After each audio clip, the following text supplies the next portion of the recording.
মসজিদে যখন ঢুকবেন মসজিদের দোয়া জানেন কেউ? কেউ জানেন? বলেন তো বেটা।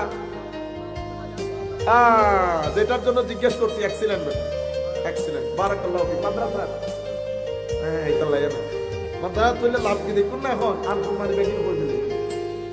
মসজিদে ঢুকার দোয়া কোনটা বেটা? একটু জোরে বলেন সবাইকে।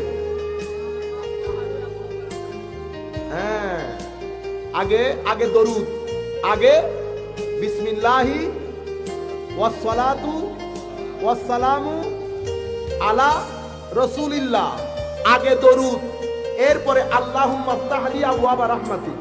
এটার অর্থ কি? আল্লাহ আমার জন্য আপনার রহমতের দরজা খুলে দেন। তো রহমতের দরজা খোলার জন্য আগে দরুদ লাগে। কি লাগে? দরুদ। সেই কারণে আমাদের নবী শিখিয়েছেন এই দোয়া পড়ার আগে আগে আমার উপর দরুদ পড়বা। কিন্তু আমাদের মসজিদের মধ্যে এখন দরুদ লেখার সময়, মসজিদের দোয়া লেখার সময় শুধু লিখি আল্লাহুম্মা আফতাহলি আবওয়াবা রাহমাতি। কিন্তু আমাদের নবী দরুদ শিখিয়ে দোয়া শিখিয়েছেন কোনটা? বিসমিল্লাহ ওয়াসসালাতু ওয়াসসালামু আলা রাসূলিল্লাহ, এরপরে আল্লাহুম্মা আফতাহলি আবওয়াবা রাহমাতি। কেন? কারণ রহমতের দরজা খোলার আগে আল্লাহ যাকে রহমত করে পাঠিয়েছেন তার উপর দরুদ পড়তে হয়।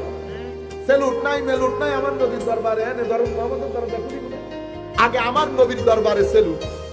বুঝতে পেরেছেন?